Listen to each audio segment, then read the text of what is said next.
la commission d'enquête nous a surtout demandé de rendre plus lisible le document. D'une part, dans sa pagination, tout ce qui relève de la règle est beaucoup plus net.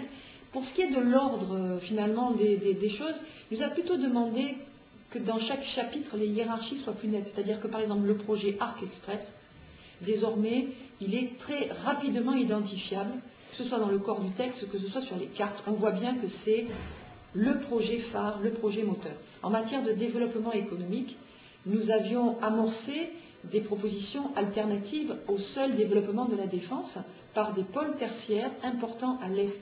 Nous avons donc largement remis en lumière, en évidence, la nécessité de 3 pôles majeurs, un dans la continuité de Paris 13 sur la zone Seine-Amont, l'autre un peu autour de Fontenay sur le prochain grand nœud de transport, et l'autre plutôt autour de le Bourget, Plaine de France, la partie nord-est.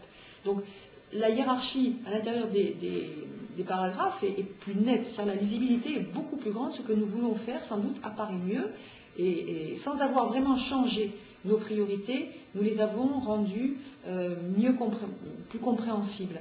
Ce qui reste évident, c'est que l'ordre des défis, lui, est resté le même, c'est-à-dire il ne peut pas y avoir de développement sans cohésion sociale, il ne peut pas y avoir de développement sans prise en compte des nouvelles contraintes environnementales, et ces deux prises en compte lourdes, la robustesse sociale, la robustesse environnementale, sont des moteurs de développement économique. C'est-à-dire que nous avons une vision de l'économie qui doit être très dynamique, mais qui doit être aussi très en phase avec le monde tel qu'il va être.